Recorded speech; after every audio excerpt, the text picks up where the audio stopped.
So if you deep dive the numbers a bit more, when they say they want a strong leader, it also comes with a statement where they say that they don't mind the strong leader to break some rules. What we find is that a lot of men felt that they are not sure their place in society and economy. So there's a saying that a lot of elections these days is not about democracy, but about democracy, about how you feel about certain things. So this one is very interesting to me because this one is the highest. Malaysia is one among the highest one, right? So we are much higher than US is 36%. Global average is 36% also. So but Malaysians, our trust level, we are at 53%. So is there anything more you can see in the insights?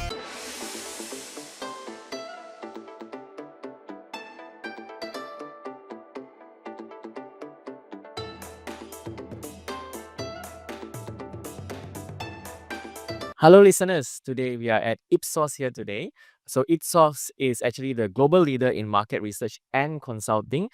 Ipsos delivers reliable information and true understanding of society, markets, and people. So today we have Kiranjit Singh here with us, and he is the APAC regional head of Strategy 3. Kiran, welcome to the show. Thank you, Bob, for having us.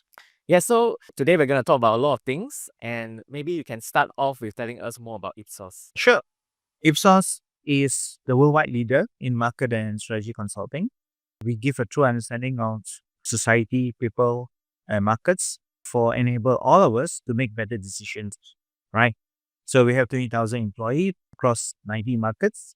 We are present in 220 countries. So this gives us a good and a wide range of understanding what's happening at all corners of the world. In Malaysia, we've been around for 20 years. We have about 700 employees. And we have presence in Sabah, Sarawak, and also across Peninsula Malaysia. In Malaysia, we work both for the public and commercial sector. In the public sector, we help the government to understand a couple of issues, for example, food security issues, the impact of any programs which they want to launch, social impact studies, and so on. For commercial sectors, we help businesses to build, compete, and grow through go-to-market strategy, brand strategy, innovation strategy, and also understanding the ROI of any investments which they make. One of the most interesting things in the last two years in Ipsos is the use of AI. We usher in a new era with Signals Gen AI, a pioneering solution that turns your massive consumer data into instant, actionable insights. All it takes is 3 simple clicks to unlock the power of generative AI for your data. In our solutions and our research methodology, what it has shown is that the quality of outputs is better. Yeah. Of course, we need human intelligence to moderate the impact of AI, but also we are able to do many more things which we couldn't do at a faster rate with better outputs and so on. So we are very happy to be one of the leading market research agencies to use AI in a lot of things which we do. All right, thank you, Kiran. So it's a timely time that we are talking here today. It's the end of 2024. A lot of things happen this year. A lot of global incidents, events, and also change of governments. So I'll start off with this, right? So what's happening in the world today? Well, there are a couple of things happening. So, in fact, I think it's a good time we brought up a subject because Ipsos has just released our 10-year anniversary of global trends. You're about to see our 10th anniversary edition. In this edition, we've covered more than 50,000 people across 50 markets, which is about 75% of the world's population that has been covered by the survey and 90% of GDP. And it's a really rich data set. It's one of the largest global trends study in the world. We have 50,000 data points covering about 80 to 85% of the GDP of the thing. So we have a good understanding of what's happening in terms of markets, society, and people. So this will allow us to share our thoughts, what's happening in the world and what we can expect in the future. So the first things, number one is if you notice that one of the things where we're seeing is in terms of markets and companies and businesses, there's no new China anymore. So a lot of companies are finding it difficult to find growth in terms of geographical growth. For example, in the past, 10 years ago, China was a market where you can go in, invest, and make a lot of money, right? but because of things which are slowing down in China, so there's a lot of difficulty in finding growth opportunities. So that is why AI came in timely. So a lot of companies are investing heavily in terms of AI, right, to finding growth and opportunities and so on, both on the system wise and also in terms of hardware, if you see the data center and so on. So a lot of companies are hoping that AI will show the necessary ROI in terms of growth and productivity. So it's sort of the new China in a way. India was supposed to be the new China, but we are seeing some softening in China also economic wise. I think the RBI has just reduced the forecast rate and so on. But so geographical growth is a challenge these days. But AI gives us a reason to be optimistic about the future. Yep. And of course, we've seen leadership changes, mostly in the United States. So how does that impact us as well? Well, I think the elephant in the room is always about what will Trump do and so on. First things, right? We are not here to talk about politics, but it is here to understand how will it affect the world and how it affects nations and you people like you and me and so on. In our research, it shows that some of the trends which caused or led to Trump's victory are trends which we can see not only happening in US but also in many other countries. So some of the trends which led to Trump's victory, for example, were due to inflation, cost of living issues, which we are seeing not only in US but also the rest of the world, we see in Malaysia and UK and so on. A bit of unhappiness of the current economic system, right? Where they feel a lot of citizens feel that the economic system, while it might be showing the stock market growing, economy is growing by 2-3% on GDP, whatever, but it is not working well for everyone. Disenfranchisement. What we find is that a lot of men felt that they are not sure their place in society and economy. Immigration, but that is true in certain countries, Western countries, but not so true in Malaysia and in Asia. Distrust of elites and experts. That's another trend we're seeing, but that is also a trend which we are seeing across the world, and a bit of nostalgia about the good old days and so on. And nostalgia is a very powerful thing where it creates emotion. So there's a saying that a lot of elections these days is not about democracy, but about democracy, about how you feel about certain things. So if you come up with policies, a big booklet of manifestos, and this is what you're going to do, and so on, it doesn't move the needle as in terms of feelings and it is emotions. Yeah. That's very interesting. That's right. And how do you see the roles of these two giants? Of course, you talk about US and China. How do their roles form today? Sure. So US and China have two different they have two different set of challenges. Let's think about China first, right? Some of the things we have been seeing is that the consumer confidence in China is not as robust, as healthy as before, and this is leading to lower consumption. When there's lower consumption, domestic demand in China, China needs to export its way out, right? So besides the housing crisis, debt crisis, and so on, China is also facing a lot of capacity issues. So in terms of solar, EVs, and so on, there's a lot of capacity.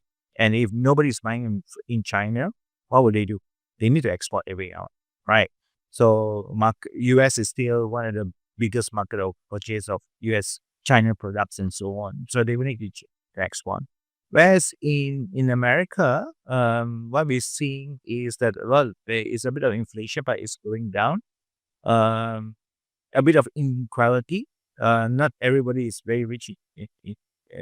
No matter how well the Nasdaq or S&P is doing, not everybody is doing well in America. So there's a lot of frustration, and it's easy to blame on an outsider, whether it's immigrants or China for why situations are bad for them, right? When I say things are not as rosy as people think in America, is one of the things which I saw, statistics which I see, is that Americans used to change their cars after every 8 years to 9 years. Now they're keeping the cars up to 13 years.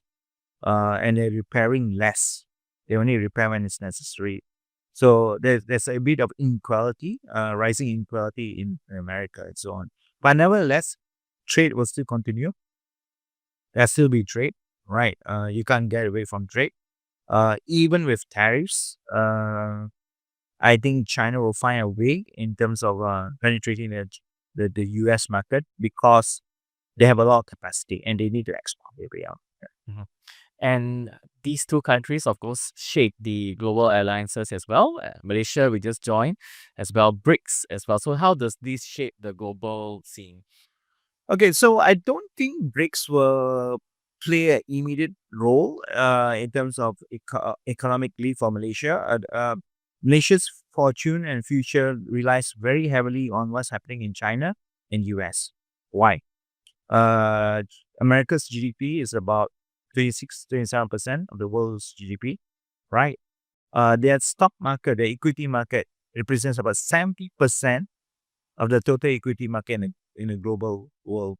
So they have a very a big influence about what's happening in the world. And obviously, China is one of our biggest trading partners. So BRICS is still something which is interesting, but will have less immediate impact, right? So in terms of the other question people ask is that Trump is going to be a very protectionist, impose a lot of tariffs and so on. There are a couple of things we need to understand. Number one, based on his first term and his current cabinet picks, I believe Trump will be very transactional.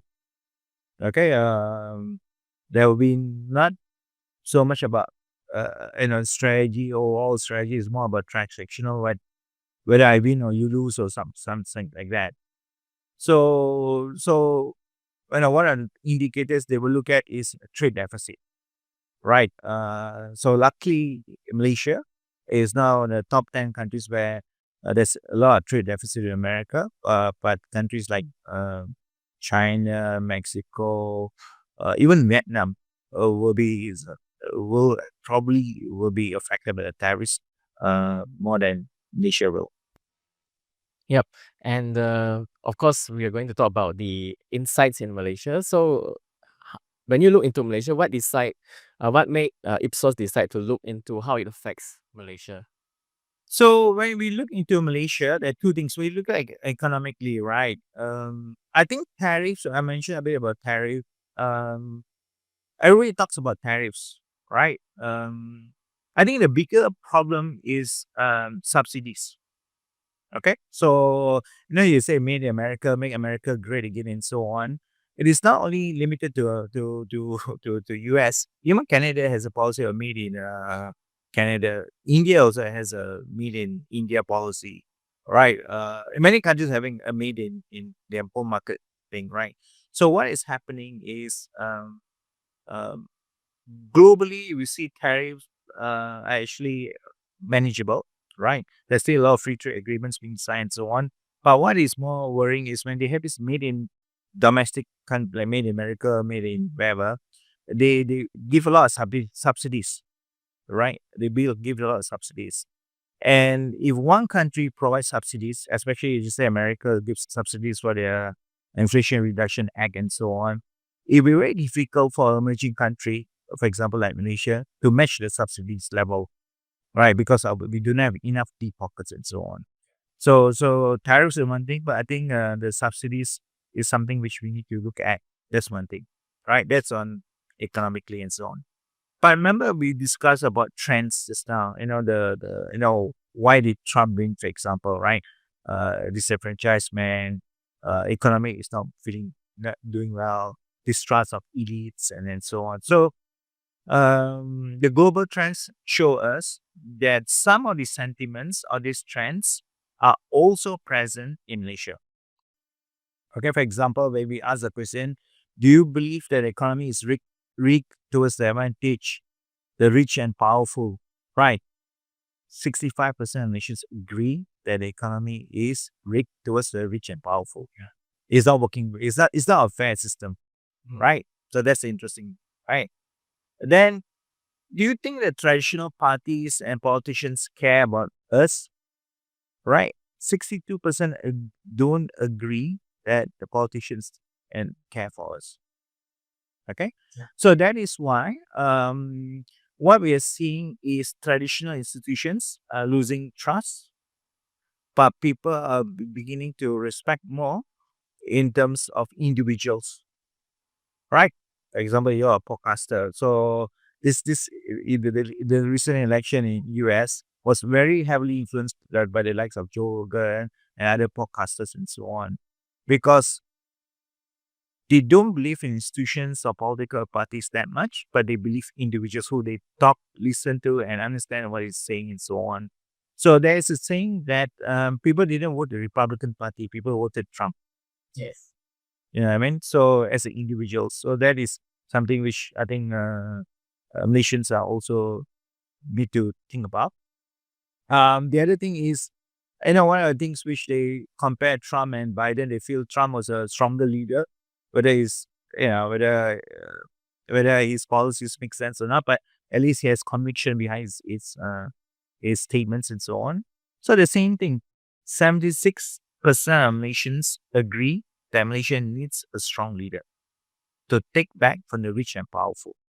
So the same thing which draining the swamp, we're going to shake the system and so on. So that's the interesting fact. Looking at the report as well, this is the only one that Malaysia supersedes the US. Yes.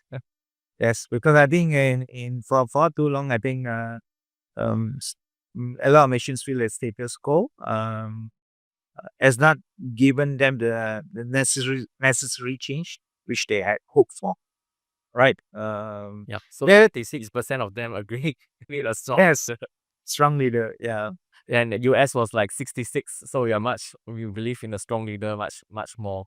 Yeah. Yeah. So if you deep dive the numbers a bit more, when they say they want a strong leader, it also comes with a statement where they say that they don't mind the strong leader to break some rules, Huh. right? Not something illegal. Yep. But be a bit more unconventional in terms of addressing the whatever challenges the country faced, right? So thinking outside the box, looking at in new ways of how things are being run and so on is something which they desire and hope for. Yeah. Yep. And then the last one is, of course, the economic elite. And of course, our Prime Minister always talks about the T15. And this is now become sort of like a public scapegoat as well. Yeah. Okay. So, the Malaysians, like rest of the world, feel that 67% Malaysians agree that the elites don't care about us, or they don't understand about us. Right. And it was interesting, but in 2023, this is 2024, last year, there was this song, The Rich Man of North Richmond. I'm not sure whether you heard of it. No. It's a viral hit. It was a song which was by a singer without any labels, no label, no recording contract, whatever. And he created this song, and it went viral. And it stood at number one on Billboard for many months. And it was along the same lines what Bruce Springsteen used to sing last time. Yep. About the working class man, the issues and challenges of the working class man, and so on. About how the system's not working for them and so on. So if you see beyond research and so on, there are some indication that a lot of people feel that the elites don't care about them. Now, then the next question people ask me, Elon Musk is the elite. Is he elite? Donald Trump is a rich billion man, right? Now, so our research shows that rich and elite does not mean the same thing. Rich and elite does not really mean the same thing. For example, that's Donald Trump's favorite food? Don't know. Big Mac. Correct? You know what I mean? Yeah. So he can, he dances to YMCA. Yeah, I mean, he sounds like a common man when he talks. doesn't use very complicated language. He speaks like someone common, like a normal person, Yep. which you can really understand. So even Elon Musk, who's the world richest man, right? People don't consider him as elite because the way he behaves, he talks, and so on is like common man. So we have to distinguish between that, right? The T15, and does it mean elite and non-elite and so on? Yeah. Yep. And one thing that really shaped of course, the economic outcomes and also the elections are men. So men play a big part in everything. And one of the factors, of course, is men sort of feeling that they are losing ground in economy. Can you share more about that? Sure. In Malaysia, about 50% of all females, right, who pass SPM and STPM, enter tertiary education, whereas for men, only one third of that. Okay, so I was looking at the statistics which was issued by Dawson last weekend. From 2021 to 2023, the percentage of females ratio between men and women in public institutes have gone up from 60% to 61%. Now, you say it's 1%, right? But that 1% out of 500,000 people is quite a lot. So if we look into the numbers itself, right, there are 300 less men in universities today, public institutes, compared to 2 years ago. Yeah, 300 men less. But there are 3,500 more females in terms of absolute numbers in universities now, public institutes, compared to 2 years ago. I see. Okay? So the gap is widening, right? So and you know that the best economic security you can anyone give you is actually education, right? Yep. So you can start off your gig work, for example, if you're a platform gig worker, Yep. With a higher salary compared to a fresh graduate, for example, even an engineer, whatever. But your income growth is stagnant. Mm. So study section graduates, Yep. they may start off lower in terms of salary, but the potential of them increasing their income over the next 10, 15 years is much higher than someone without a tertiary education. Right. So I think that is something which we need to take note of. Now, what we're seeing is that a lot of females joining the workforce in areas where they apply their education, whereas for men, they're doing things which is let's say underemployment kind of jobs, for example, platform workers and so on. So I think besides not economically sound, I think socially also we probably will have some social Issues. interesting issues and etc. to think about, right? Yep. So I think a lot of men I'm finding it questioning themselves where's their place in terms of their place in society, and also in economy and so on. The trend is not as great in Malaysia yet, but I think there are definitely a call for action right now. Yep. Among Malaysian stakeholders to address this issue. Yeah. Right. So I think that is something disenfranchised men, history has shown, are not a good thing to have in any country. Mm-hmm. Okay. So that's it. Yep. And also that 53% of Malaysians trust their personal research, right? So is there too much information right now, or what I see you seeing when it comes to this?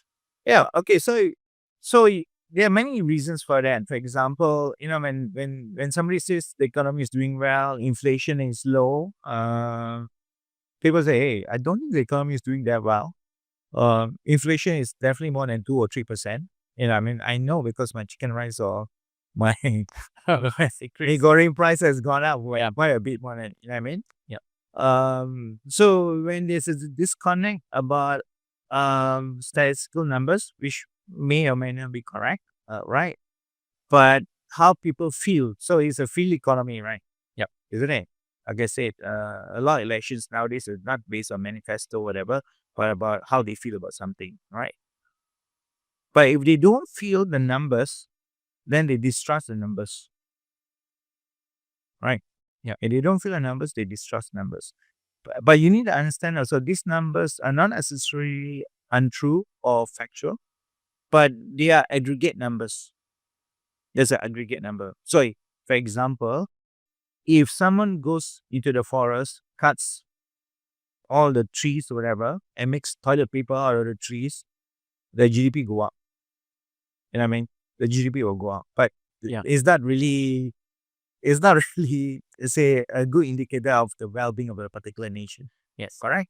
Now, so the other thing is also, why is the numbers showing a 2-3% growth in terms of inflation, but other people are not feeling it? Because that's called cheap inflation. Okay.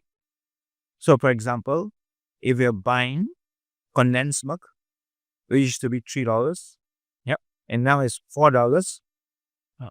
Okay, for example, Yeah. there's quite a big percentage jump, correct? Yes. But if you buy a Louis Vuitton bag from $20,000 to $21,000, although the jump is $1,000, but the percentage of jump is smaller than, say, $3 to $4. Yes. That's Correct? So you feel it. Yeah. You know what I mean? More. You feel it more. Yep. So that is something which is, I think that is why there's this connect between what people as the elites or whoever is saying and how people feel. So that's why the distrust among institutions and so on is decreasing. Yep. So this one is very interesting to me because this one is the highest. Malaysia is one among the highest one, right? So we are much higher than US is 36%. Global average is 36% also. So but Malaysians, our trust level, we are at 53%. So is there anything more you can see in the insights? Like I said, inflation numbers doesn't jive with what they feel, for example. And also, I believe there are many underlying issues, right? So it's a topic by itself, right? But I think looking forward, what should we how we communicate to the rakyat is important. Yeah, you know what I mean. We can definitely say the economy is in a right track. For example, inflation is moderating and so on. But at the same time, we need to empathize with them that things are still expensive. Yes. Our wages are not growing as high as what I hope for, right? Underemployment are still low. For example, I always say that you know not all platform gig workers enjoy a good life. Yes. In some cases, Definitely. Yeah. in some cases, is a 3D job, the dangerous and difficult. Yeah. You know what I mean? So the sense of dignity, livelihood, whether is something fulfilling. Nice. Remember, Malaysians are slightly different than many of our regional countries. You know what I mean? We, in terms of our psyche and so on, our parents always felt that things would be better for their children. Is middle class. Our parents are mostly middle class, maybe low middle class or whatever, but we used to have a very sizable middle class. Yes. Right. So our mindset is still middle class mindset, and we want our children to also have jobs and livelihoods which match the qualifications and the quality of life and so on. Yep. Yeah. And if that's not happening, then Yeah. With this year, there's a lot of announcements of course, foreign investment into Malaysia. Of course, as Malaysians, we say, oh, we don't feel it. We need to see like our friends or more high income jobs being created as well. So that's where we really feel it. yeah, Malaysia is not creating as many as high income jobs as we need to. Yeah. That is why we have underemployment issues, big time underemployment issues. Yeah. Yes. So You mentioned nostalgia in the beginning of this interview. So a lot of people are looking backwards, including the US. Malaysia also, we have some sort of nostalgia happening. So can you tell us more about that? Yeah, sure. Like I said, nostalgia is a very powerful tool. I used to say when you break up with someone, your ex-girlfriend, whatever, after 2, 3 years, you always only think about the good times. Yeah. You don't think about all the fights or the difficult moments you had, right? Yes. So so just like the recent election in America, uh, there were many challenges during Trump's first era, but people look back in a rose-colored glasses about the good things. For example, gas prices were low. For example, economy was actually booming up, and inflation was all-time low and so on, right? So couple of those good indicators is enough for you to think about the good old days, right? So in Malaysia also now, for example, the most important things in life are getting more expensive. Education, Yes. education. It's very important for nations family, whether you're Malay, Chinese, Indian, Kadazan, and so on. Education is something very personal and close to nations, right? And good education is getting more expensive these days. Yeah, correct? Those are important. Healthcare. Good healthcare is getting more expensive. That's right. Am I right? With the new